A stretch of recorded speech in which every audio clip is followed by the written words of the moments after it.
Let's go to Dwayne from Newark, New Jersey. Says, watching classic Raw episodes, I came across the strangest gimmick I've ever seen in my life. Friar Ferguson appears to be a drunk monk. He only appeared on 2 or 3 episodes of Raw, but there has to be a story behind such a crazy character and its sudden disappearance. It's not much of a story, really. It was Mike Shaw. He portrayed Norman the Lunatic in WCW before Vince McMahon got his hands on him. And they brought him in as initially the character was called the Mad Monk. But he made a few appearances on TV as Friar Ferguson. I think he attacked Typhoon. He was going to start some program, I think, with him. He had exactly 1 match on TV. It was a jobber match on TV where he beat some scrub. And WWE got heat from the Catholic Church, I think, or some Catholic groups for the gimmick.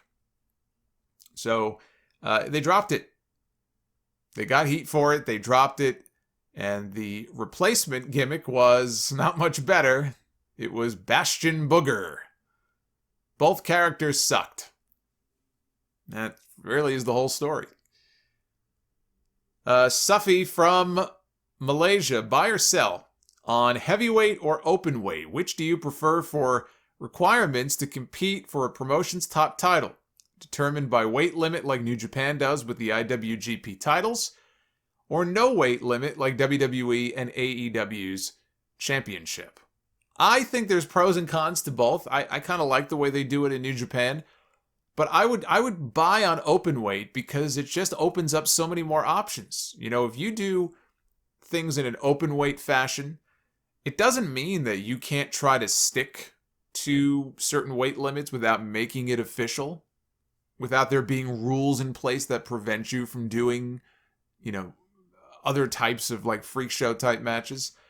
But those have over the years proven to be some of the better matches they've done. I mean, I think of, to give a recent example, this maybe is one of the more recent ones on WWE television I would think of, but there was a match between Seth Rollins, I think it was a title match, Seth Rollins and Neville, Seth Rollins and Pac.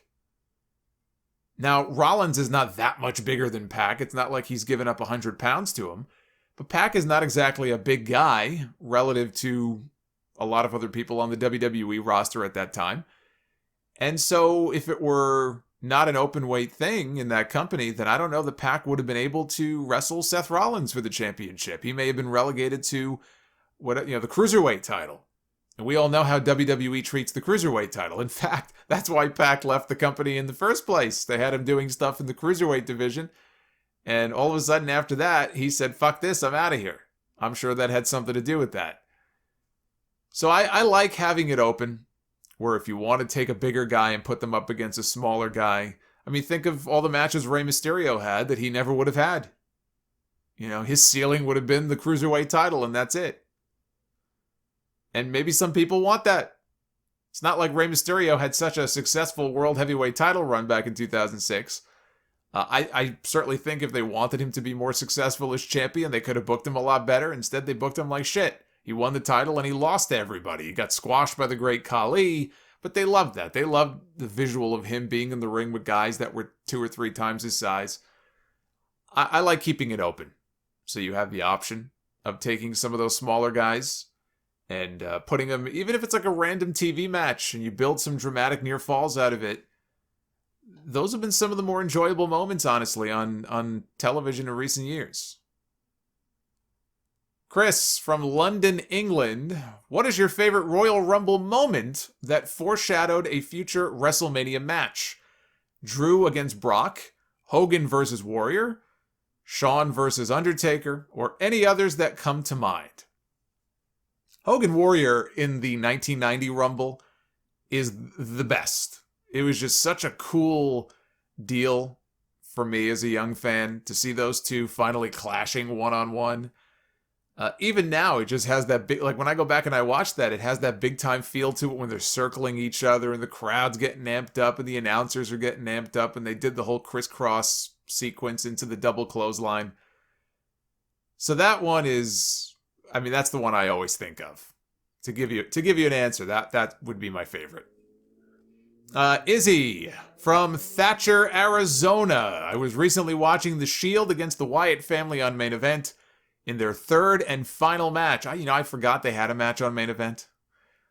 I always remember the Elimination Chamber match and the match they did on Raw. I think it was a few weeks later. And I always forget that there was a third match on Main Event.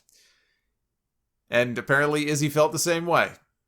Says, I didn't realize they had a third match. I thought their Elimination Chamber match was a WrestleMania-worthy match that was wasted on another pay-per-view. What rivalries do you think were wasted on a pay-per-view that should have had a payoff at WrestleMania? Okay, so he's not saying, or I should say she. I gotta be careful here. I don't know if Izzy could be a lot of things, right? I think of Izzy the superfan. What Izzy is saying is not what are the dream WrestleMania matches that should have happened but didn't.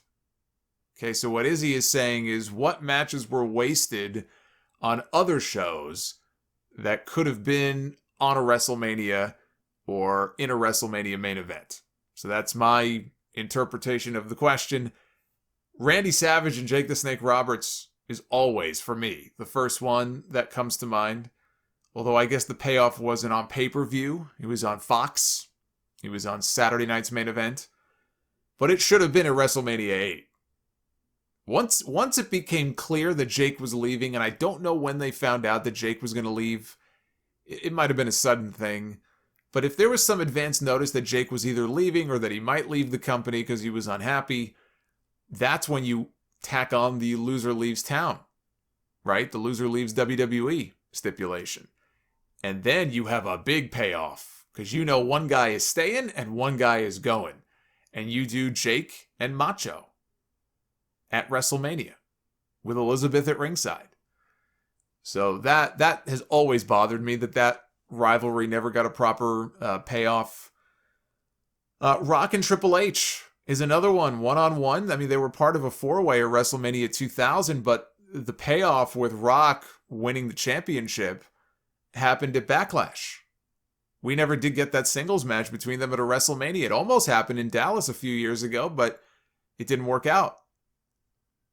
But when those guys were really kind of in the thick of their rivalry, when they were a lot younger, they really should have had a one-on-one match at WrestleMania, and it's kind of surprising that it never happened. I think of John Cena and CM Punk is another one that I think of. Their last match was on an episode of Monday Night Raw. That was the pile driver, right? The pile driver spot. That was on Raw in 2013. They had a lot of pay-per-view matches. They wrestled at Money in the Bank. They wrestled at SummerSlam, I think Night of Champions. But they really should have had a big blow-off at WrestleMania. I think it would have been... I don't think anybody would have felt that match would have been out of place. The timing for Punk, it just didn't work out. The timing was horrible because Rock had already come back. He did the one match in Miami with Cena, and the whole plan, it was a year-long plan. It was actually more than a year.